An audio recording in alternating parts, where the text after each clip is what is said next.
When blindly walking down unmarked trails, you may occasionally come across the Disco Graveyard. Now, in this scenario, the thing to do would be to turn back, but considering you've managed to find the Disco Graveyard in the first place, you're probably not the type to turn back or to listen to common sense. So, what do you do if you find yourself in this situation? Well, the first thing would be to make sure that what you're entering is, in fact, a disco graveyard and not one of the many other species, such as the common bathroom graveyard variety, or a cemeteria. Now, one way of identifying the exact type of a graveyard is the type of entrance. Normal graveyards typically have a dark metal gate that usually towers above you ominously, while cemeterias always have the drive-through option available. So, if this graveyard does not have an ominously large gate, but rather a normal-sized ominous gate, and does not have a drive-through of any sort, then this very well could be a disco graveyard. Another way of identifying its type would be to look for a glowing neon sign. Now, it's mandatory for all disco graveyards to have these signs, but they usually get turned off after a while, and no one really ever gets around to fixing them, so don't count on being able to find it.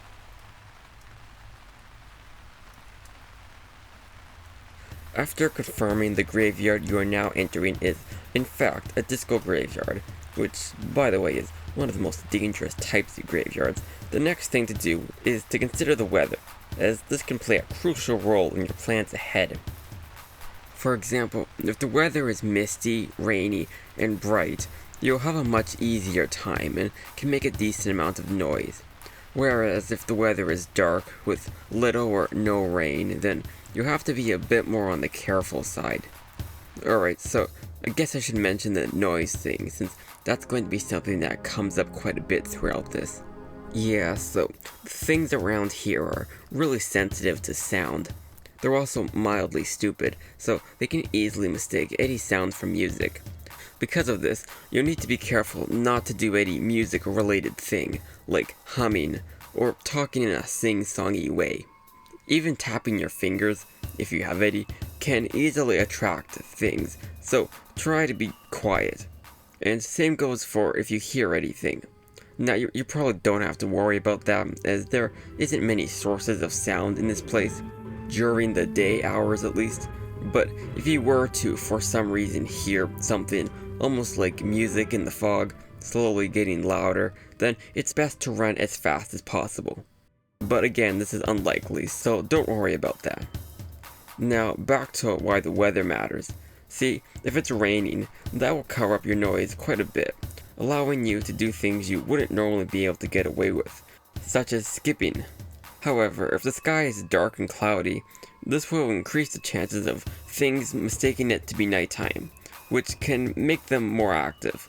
Whereas with a bright, misty day, with no or little rain, the chances of anything mistaking it for night is very unlikely. The worst possible day would be a day that's dark without rain. On days like that, it would be best to stay still until the weather changes, assuming the weather does change. Luckily for today, the weather is its usual slightly rainy with medium light level at 12 degrees Celsius, so it should be safe enough as long as you're fairly quiet. Though the next challenge you may encounter is which path to follow, or rather, what is a path, as most of the trails have long since been covered up or destroyed. And before you decide to just pick a direction and start walking, remember that disco graveyards can extend anywhere from 4 to 20 miles long. And what with the fog and mist, it can make it very easy to end up walking in circles. No, it's important to make sure that you do not end up backtracking at any point, and to keep moving at a brisk pace. It's important to make sure you get to one of the exits before 9:45 p.m., which is when the gates close for the night. One way to make sure you do not end up retracing your steps is to leave something you'd recognize, like a bit of brightly colored cloth, or perhaps some sticks pointing in an odd direction, or bread. I mean, there isn't much wildlife in the disco graveyard, so it probably won't be taken by anyone, so not the worst way of marking your trail, I guess. Oh yeah, and another thing you should probably be careful of are the ruins. While traveling, you may be tempted to take cover in one of the many collapsed entrances to escape the frequent bursts of rain that like to occur at the worst possible times. But it's important to remember not to do this. No matter how sturdy or clean it looks, the ruins are very unstable inside, and the ground can easily fall away into the second layer, which is quite deep, and does not have any way of leaving. I mean, what do you expect? They couldn't just allow the more aggressive corpses to simply walk out. That would be bad graveyard etiquette. And so, it's for this reason that it's best to avoid any structures, no matter how much you want to get out of the rain. And the same goes for the bathrooms. They're just as unstable. Ignore the signs. Now, as the day goes on, you may begin to spot some distant lights. These are supposed to only appear at night, but they usually begin turning on earlier than they're supposed to. Now, you can ignore them most of the time, as again, you'll probably only spot them in the far distance, but if you do so happen to see one ahead of you, it's best to take an alternate path, or if there are no paths, then just take a quick detour through some graves, though it's best to stick to the paths as much as possible. But most of your time in the disco graveyard should be mostly uneventful. Disco graveyards can be quite big, and can take hours or even days to fully walk across.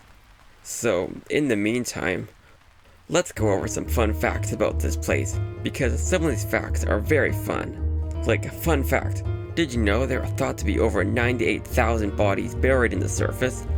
Now, this is only on the surface. It's very unknown how many bodies are in the other 30 layers underground, and this is only the bodies that are actually buried, but it's still a very fun amount of bodies to have in a single graveyard. Almost as fun as fact number 2. It's completely legal to rob the graves.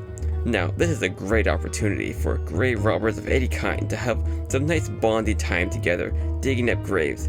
And it's for this reason you'll find plenty of fellow robbers, thieves, burglars, heisters, and murderers throughout the disco graveyard. Strangely enough, you don't seem to ever stumble across a grave that's been disturbed, but I suppose that's just because there are so many graves. And finally, fact number 3. It's completely free to attend the disco after 3:30 a.m., as long as you're dressed appropriately and not covered in any strange liquids.